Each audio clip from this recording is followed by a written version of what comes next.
கரூரில் பலி எண்ணிக்கை 34ஆக தற்போது அதிகரித்திருக்கிறது. 33ஆக இருந்த பலி எண்ணிக்கை தற்போது 34ஆக அதிகரித்திருக்கிறது.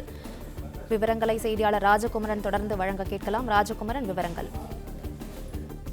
அடுத்தடுத்து உயிரிழப்பு எண்ணிக்கை அதிகரித்துக் கொண்டே இருக்கின்றது. 33 என்பது 34ஆக உயர்ந்திருக்கின்றது. மேலும் ஒரு குழந்தை உயிரிழந்திருக்கின்றது. திரையினுடைய மற்றொரு பக்கத்திலே முதலமைச்சர் மேற்கொண்டிருக்கக்கூடிய அந்த முக்கியமான ஆலோசனையை பார்க்கிறோம். தலைமைச் செயலகத்திற்கு முதலமைச்சர் வருகை தந்திருக்கின்றார். அமைச்சர் KN நேரு உள்ளிட்டவர்களும் வந்திருக்கின்றார்கள். உள்துறை செயலாளர், தலைமைச் செயலாளர் உள்ளிட்டவர்கள் எல்லாம் இடம்பெற்றிருக்கின்றார்கள்.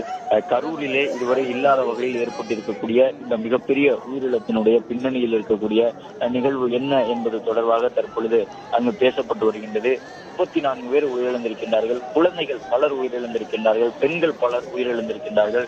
இந்த உயிரிழப்பை தடுக்க முடியாத வகையிலே, ஏன் அந்த உயிரிழப்பை தடுக்க முடியாத அளவிற்கு அங்கே கூட்டம் கூடியிருந்த சூழ்நிலையிலும் அதன் பின்னணியில் இருந்த காரணங்கள் என்ன என்பது தொடர்பாக ஆராயப்பட்டு வருகின்றன. மேலும் காவல்துறை விதித்திருந்த நிபந்தனைகளை பின்பற்றாதவர்கள் மீது வழக்கு தொடரப்படும் என்று தெரிய வந்திருக்கின்றது.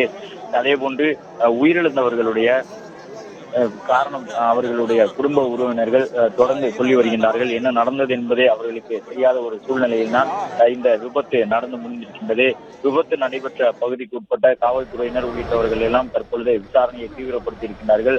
முதலமைச்சர் MK ஸ்டாலின் அங்கு விரைந்திருக்கின்றார். முதலமைச்சர் ஆலோசனை கூட்டத்திலே தற்பொழுது பங்கு பெற்றிருக்கின்றார். பலரும் கவலைக்கிடமாக இருக்கின்றார்கள் என்ற ஒரு தகவலையும் பார்க்க முடிந்திருக்கின்றது. இந்த தருணத்தில் இன்றைய இரவு ஒட்டுமொத்த தமிழ்நாட்டிற்கும் ஒரு மிகப்பெரிய மன வலியை தந்திருக்கின்றது. அரசியல் என்பதற்கெல்லாம் அப்பாற்பட்டு இந்த மரணம் ஒட்டுமொத்த தமிழ்நாட்டு மக்கள் மனதையும் உழுக்கக்கூடிய ஒரு மரணமாக இருந்திருக்கின்றது. விஜய் தற்போது விமான நிலையத்தை சென்றடைந்திருக்கின்றார்.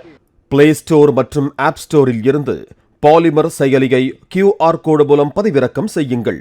செய்திகளை உடனுக்குடன் பெறுங்கள்.